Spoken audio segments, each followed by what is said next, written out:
Good morning. My name is Renée Medina. I am the Veteran Service Officer for Manatee County, which means that I manage an office of veteran service counselors who assist veterans with getting their benefits through the VA.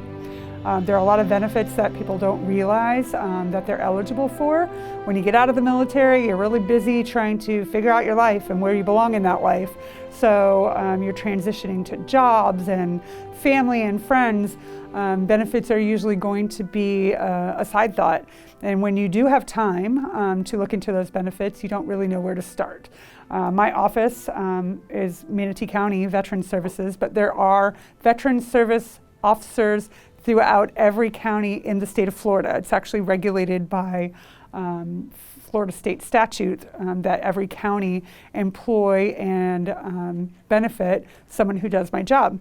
So what that means is if you have questions, issues, problems, and you want to see if those questions, issues, and problems can be related back to the military and can translate into benefits, you would come to my office and we would assist you with that. With me today is Linda Gould.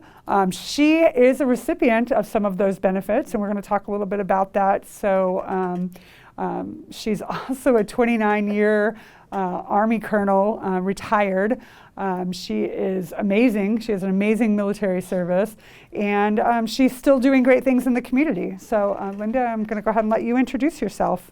Well, hi, I'm Linda Gould, retired from the military in 2011 and moved home to our region.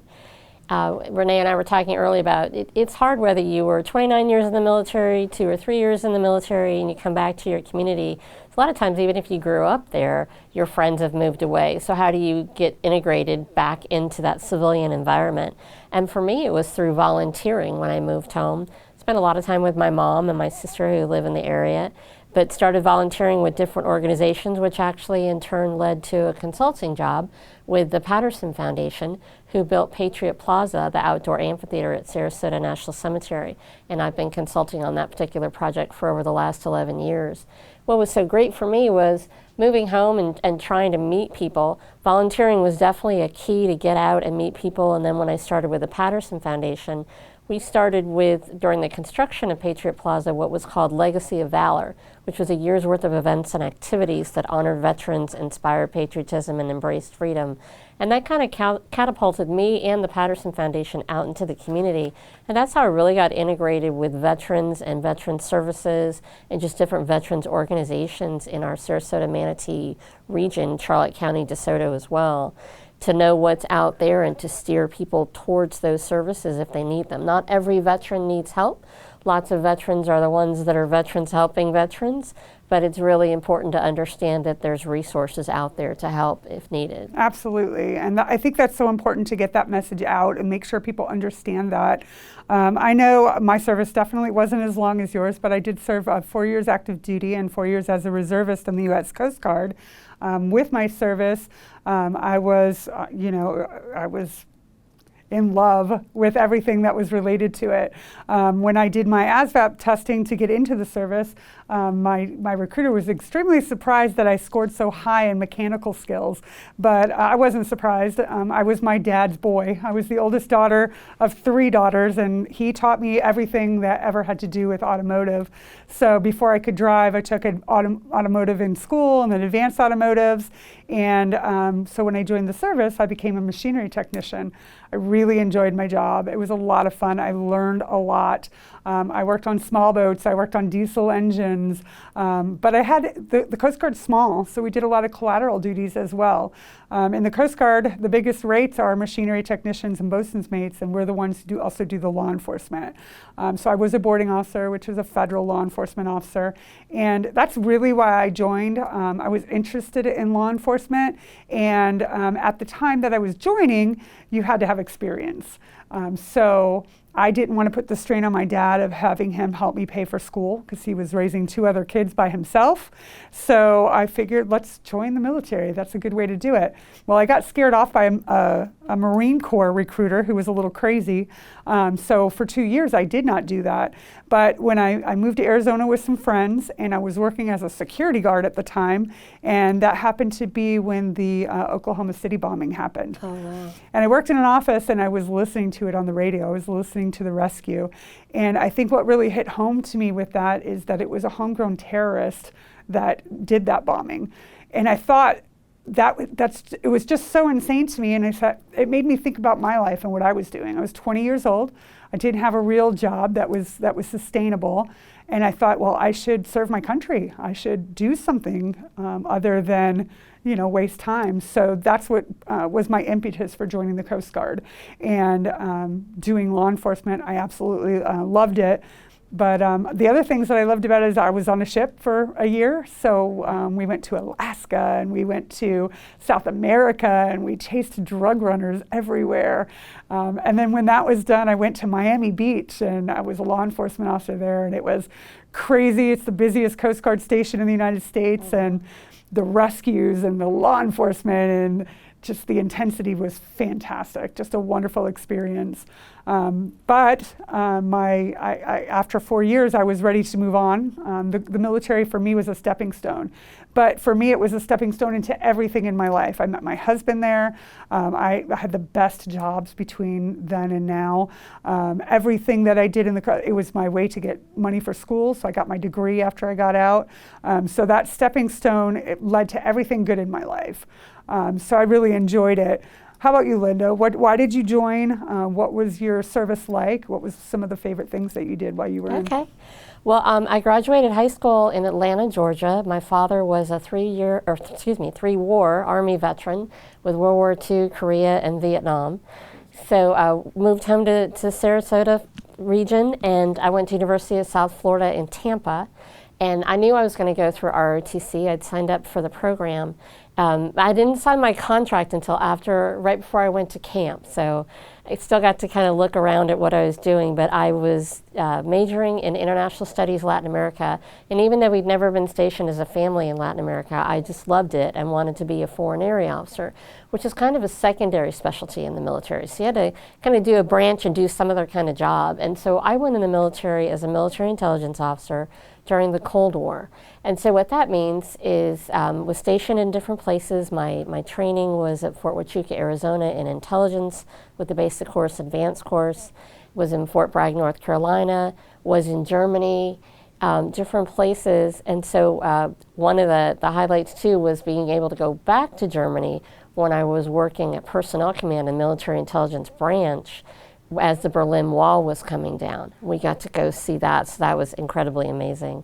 But then I got to become a foreign area officer, and the Army sent me to graduate school and language training. And then I worked in Latin America, was in Honduras, was twice in Guatemala, was in Panama. And then I would say my overall career highlight was the fact that I was the first woman in the Army to command a military group in Latin America, which is just so cool. And during the training, there's two different areas when you're a foreign area officer. You can either be in security cooperation where you're working with a military of another country directly, and you have U.S. national strategic interests at heart, trying to get them to buy your training and equipment. Or there's defense attaché, which is kind of like the spies in gathering intelligence. But as a woman in my field and one of the first, I definitely wanted the security cooperation. And I was told by a lieutenant colonel, I was told by a 2-star general that it wasn't going to happen in our lifetime, in my time in service. And it wasn't meant to be negative, they were trying to be realistic. So when I made colonel, which is very hard in the foreign area officer world, because it's based on positions that are available, not just let's promote everyone that's worthy. And then I was able to go back to Guatemala. I had been the Army section chief there and then left for 3 years, came back as a military group commander. One of my favorite stories is you present yourself, when a U.S. ambassador goes in overseas, they present themselves to the president of that country, and they present their credentials. Well, if you're the U.S. defense representative, meaning the senior military, if there's another colonel in country, you present your credentials to their equivalent of Secretary of Defense.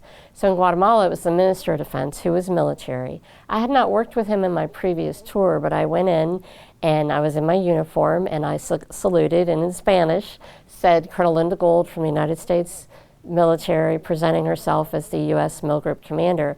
And he looked at me, and in English, he said, "Linda, your reputation precedes you." Stands up, comes around, and says, "Give me a hug, and let's get to work."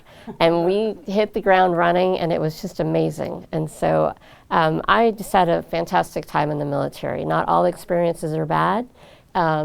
Certainly had some things that I had to deal with that other females in the military did, and I think that I was definitely of the generation where we had to work twice as hard to be looked on as equal.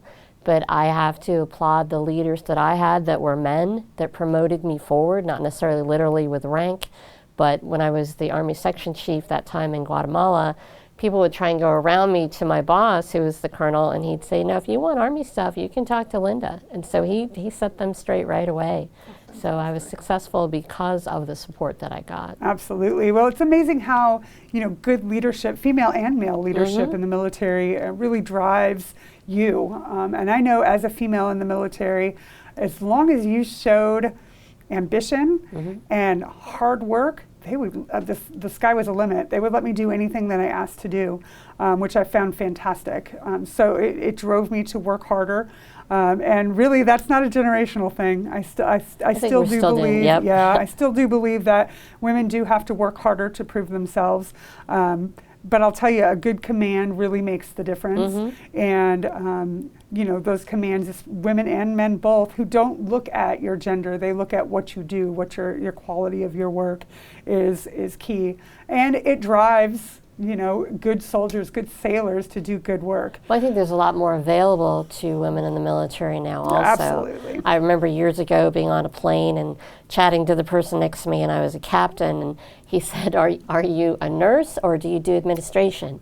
And I just laughed, because at the time I said, well, I'm a military intelligence officer. I do tactical intelligence, so I know the Russian order of battle in case they come over the wall at that time, or I do counterintelligence so we could, kind of gather information, and he just really couldn't compute that. Right. But now there's so much available. A lot of it's because of people like you and me that we worked hard. We worked hard and didn't take no for an plowed answer. the road for them. So yeah. I agree with you. I know your father was military, mine was as well. He's a career Navy veteran, and my grandfather was also a Navy veteran as well. And they asked when I joined the military, when I finally decided to join, they said, "What are you doing? Why the Coast Guard? You're Navy. We've been Navy your whole lives. What's going on?" I said, "You know what, Dad? There's no restrictions in the Coast Guard for women. I can do any job I want to. There's no jobs, no positions that they won't let me do there." So that was really intriguing to me, and it was really rewarding as well. And like I said, I was a non-rate on the ship, so I think I was an E2 on the ship, and making E3 after 6 months out of boot camp. And as long as I would show up and I would make them go over law enforcement quals with me. I would make them go through the training with me, learn how to handcuff, learn the laws. And the way I got on the team was like, I went to the head of the team and said, "Hey, I'm ready for a board." And they were like, "What are you talking about? You're an E3 now. How do you think you're qualified for that?" I said, "I'm ready." I said, "Let's do this." And it was a 3-person board, and I knocked it out of the park.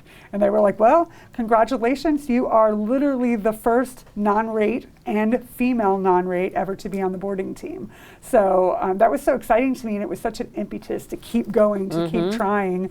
When I got to Miami Beach, I had a female commander there. She was amazing, and she pushed me to do more, and she worked with me so I could go to school, so I could go to college and finish college while I was working. She let me go during the day and extend my hours at night for duty hours to make up for it.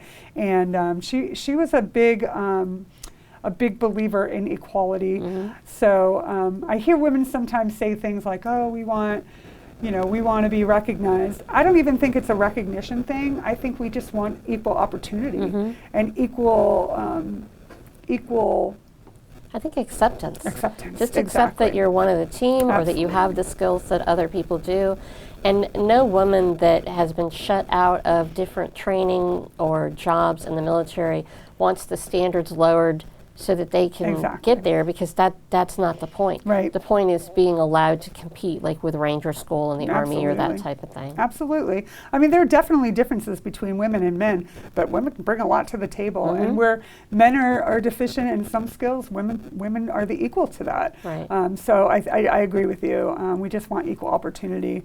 For that, or speaking about that, we talked about our parents.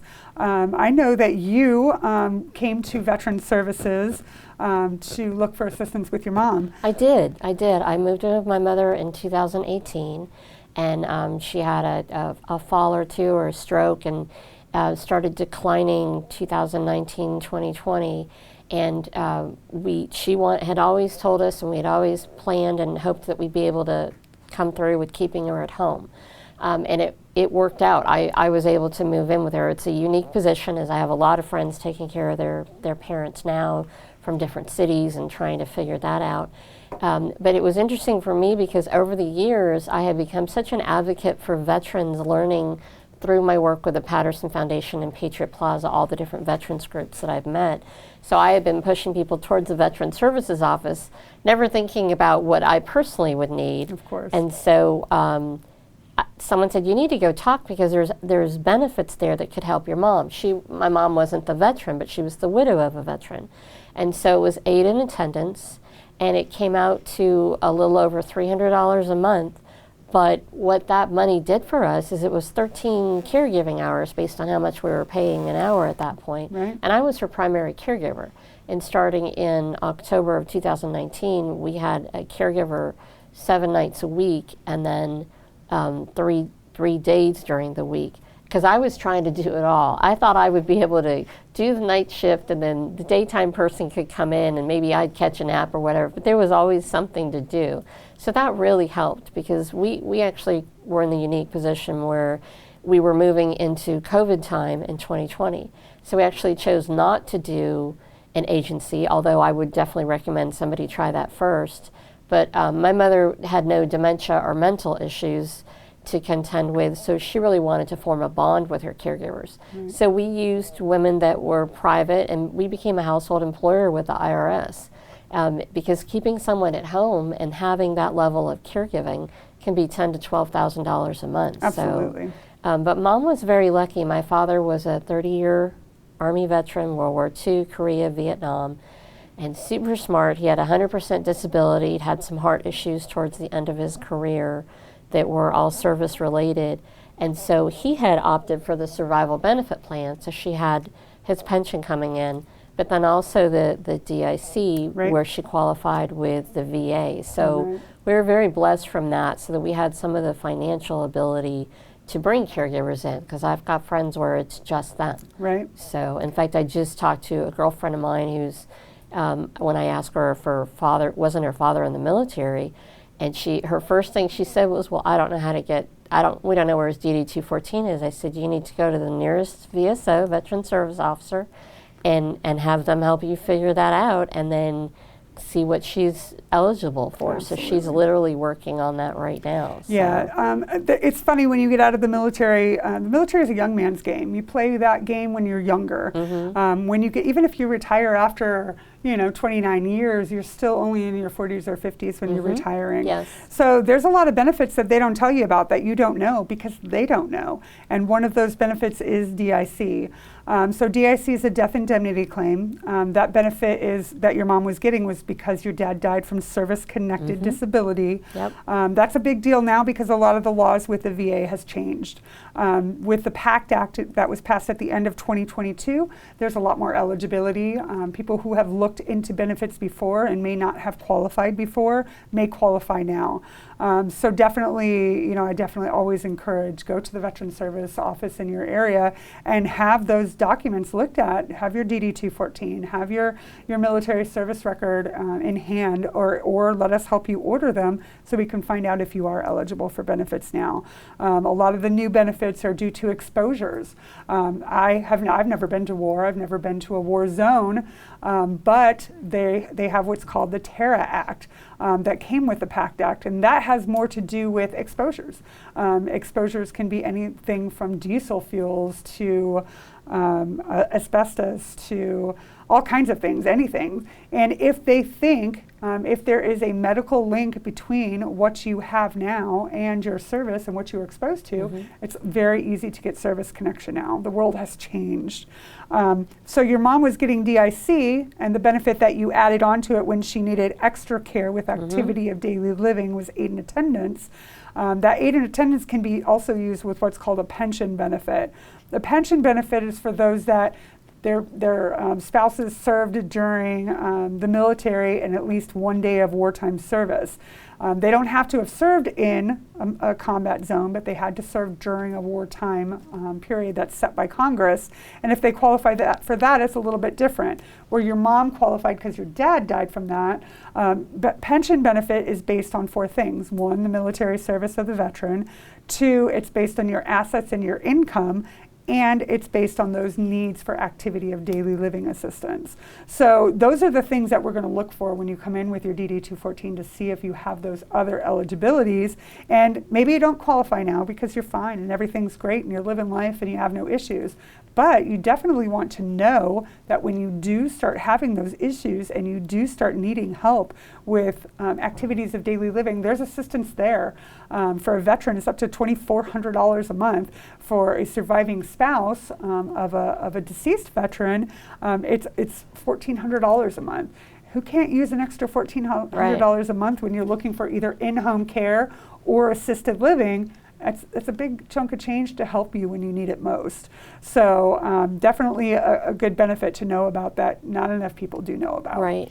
So I know that we had talked a little bit about your service, and when you got out, you didn't use your initial service connection through a veteran service officer, but you used what's called the BDD, or the benefits discharge benefits delivery on you just taught me that. I know. Yeah. We all do the acronyms and they can't say what the words are because I can only remember the benefit and the discharge part. Right. So that was your initial service connection. It was. So when I got out in 2011, it was kind of still a new process. So it was mandatory for everyone to go through this process, and the idea was that you would file for disability 6 months prior to your discharge date. And so I was really lucky, and I think a lot of people have access to this. There's different veteran serving organizations that can sit down with the active duty and go through their medical records and help them fill out the paperwork for disability. Right. So I knew that I had some issues with migraines and some other things, and so I had that done and it was turned in. And I was really lucky because I was able to see all the medical doctors related to the issues that were listed prior to leaving the Washington, D.C. area, which is where I retired from. And then I came home to this area. And then it was 14 months to the day of submitting that paperwork. So basically 6 months of that before I was out of the military, and then the remainder where I came up with a rating for disability. Mm-hmm. And that rating helped, and for me it was more about having the items documented, because sometimes you didn't get a rating, it was a 0% rating, right, but they knew that there was an issue with my left ear kind of thing.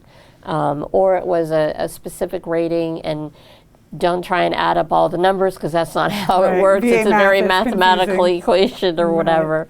So what was interesting for me was, so I had that rating, and then I went to Veteran Services to get some help with my mom, and then things changed with me, and I'll be specific on what it was. When I left the military, I had been diagnosed with sleep apnea, but it was without CPAP. It was just, try not to sleep on your back, that kind of thing. So we were searching for a reason for fatigue issue with me about 2 years ago, and we repeated that sleep study, and I needed a CPAP. It got worse. So that's what I went into the VSO office for, and it was just to update my records. It wasn't looking about increasing my percentage or anything.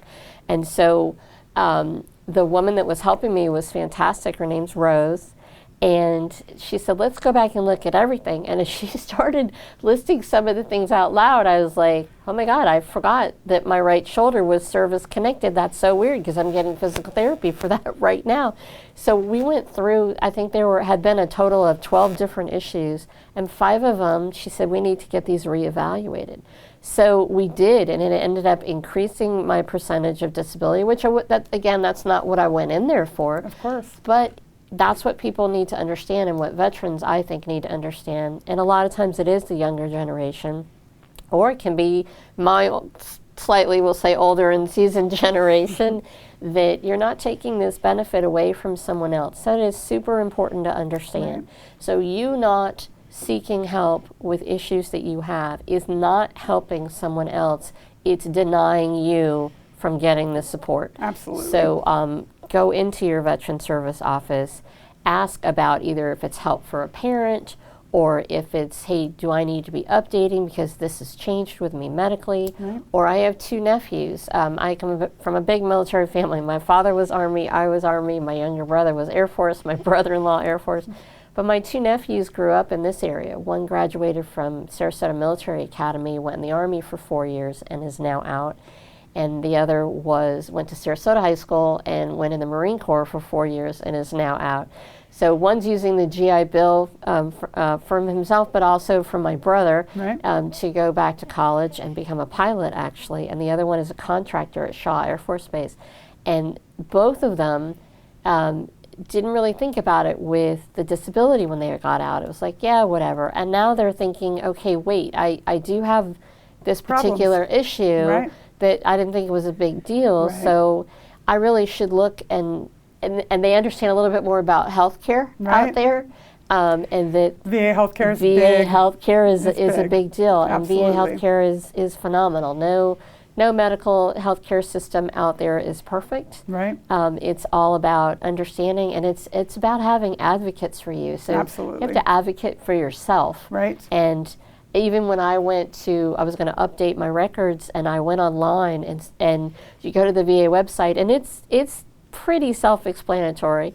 But so I clicked, the only way to update your records in there is to file a claim, which doesn't sound right because you're thinking, well, I already did. But so I went ahead and started that, and then my very next thought was, I am so not going to do this by myself. Absolutely. So I made an appointment at the Veteran Service Office, and I was so glad I did because it was a phenomenal support system. Good. And continue to this day. Yeah, so. I'm glad to hear that. A positive experience is what we are always aiming for. You talk about your nephews and their injuries. Disability is a huge benefit, and I know that's what you're service connected for. But when you're looking at disability, especially when you're young, you're thinking, I don't have that. But the military is hard on your body. The training is hard on your body. It is. We get older before the rest of the population because of the training that we've done.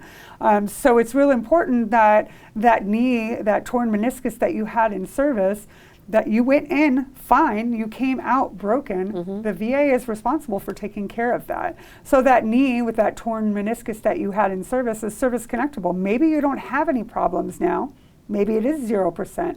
But 0%, why a lot of veterans think that's bad, it's not. You have service connection. And there's a rating scale for that from 0 to 100. As life goes on and as that knee gets worse, you can be rated on that scale as you're meeting the criteria for each of those percentages. Right. So it is important to come in and be reevaluated every couple years to see if you are qualifying for increases.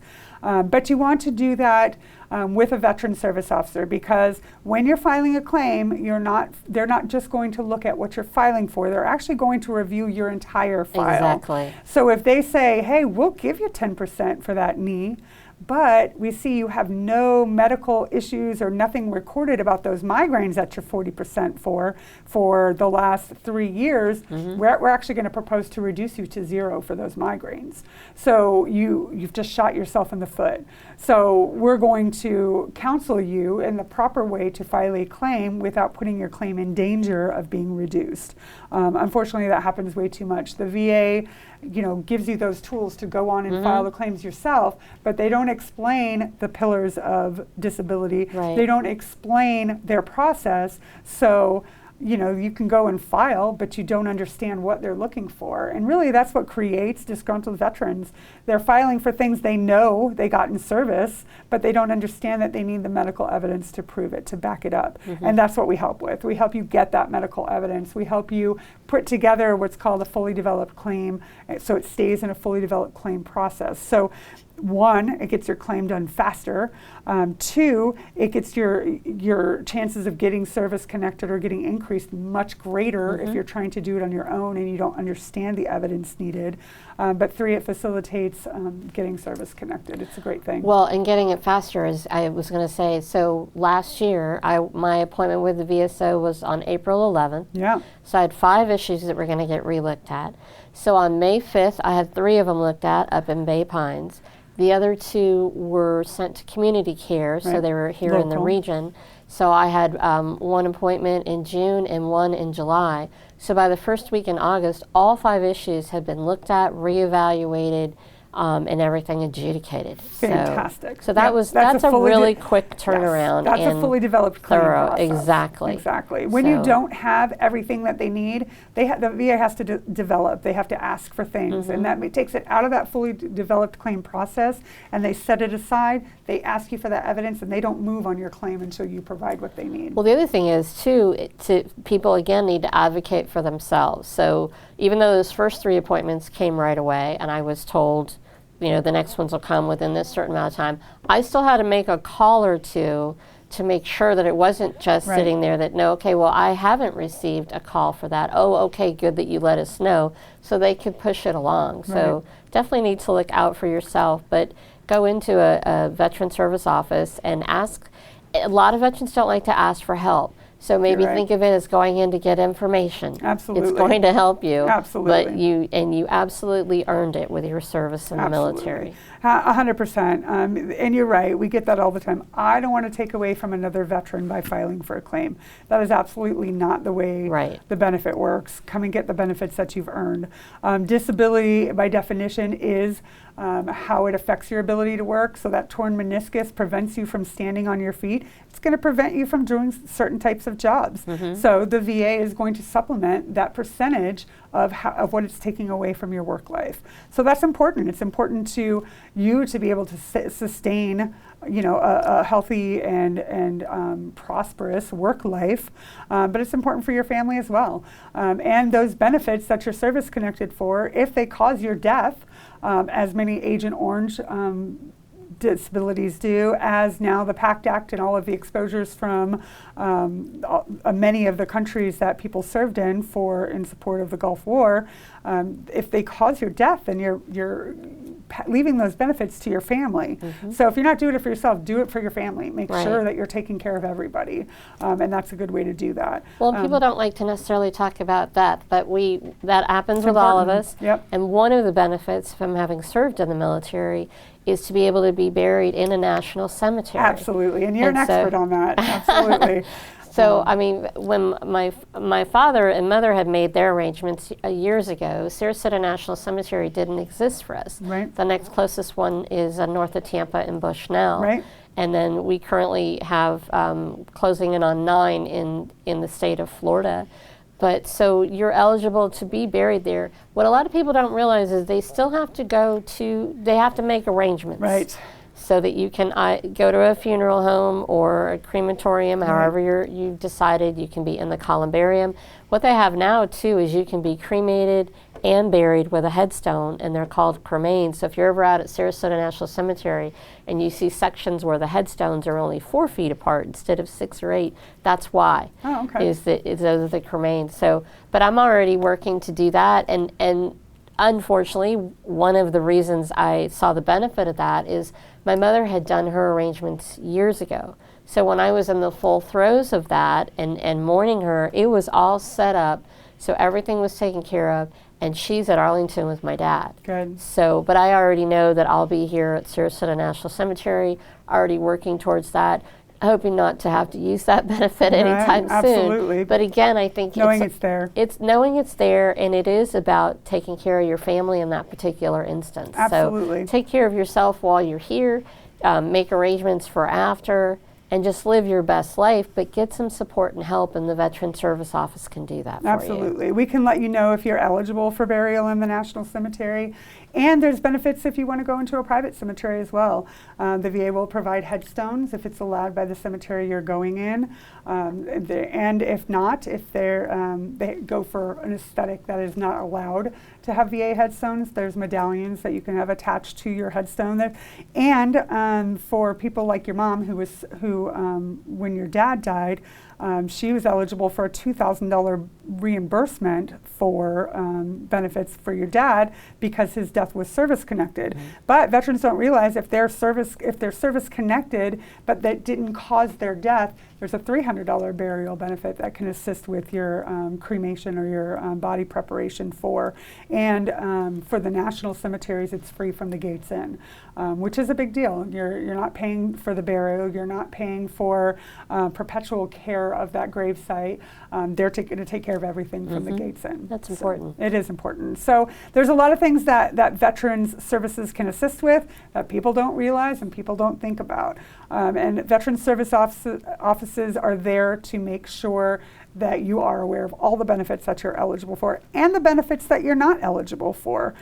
So I think it's important that people know that. Something that you would like people to take away from this interview, what would you like them to know? I think it's important that you get to know your Veteran Service Office. Here in Manatee County, you're extremely active in the community. You are connecting with the community, making sure that people know what's out there. And there's always something more to learn. And in our region too, Manatee, Sarasota, Charlotte County, and DeSoto, because I've met all of the Veteran Service officers there, everyone is active. No one's just sitting waiting for you to try and walk in the door. And we do have a large veteran population. In the Manatee, Sarasota County area, we've got between 80 and 100,000 veterans. Absolutely. Not every veteran necessarily needs help, but a lot of them do. Right. Especially what I see is, and it's interesting with the different age groups, whether they're just coming out of the military in their 20s or 30s, or they've lived with things that they didn't realize were connected. So, and it's not just about disability benefits. It's about how your service in the military follows you the rest of your life, right, in a positive way, hopefully, yep, and that there is support out there for whatever you might encounter. Go to your Veteran Service Office, and if they can't help you specifically, they can connect you with the resource that can. Absolutely. We have all the connections. You're right. So I want to thank you, Linda, for being with me today. I really appreciate it, and your service is amazing. Thank you for all that you've done in the service and outside. I think it's really important to continue service outside. Thank you for having me. Yep, thank you. And so that was our story. You got a little bit of my story. We got a lot of your story, which is fantastic. You understand now a little bit more about benefits. We'd like to know your story, Manatee County. We would like to know how we can help you, what we can do for you, how we can explain what you need to know, and make sure you are connected with all of the benefits that you have earned. So if you are in need of services, please contact our office. We are open Monday through Friday, 8 to 4:30. We're at 941-745-3795. We are located in downtown Bradenton. We do schedule appointments because we are very, very busy, and we want to help everybody and give them all the time that they deserve. So please call, schedule an appointment. If you have your paperwork, we'll bring them to your appointments. If you don't, let us know when you're making an appointment, and we will help. Let us know what you need. Let us know what questions you have, and we'll get you set up. Thank you very much, Linda, for being here today. You're welcome. Thank you. Thank you.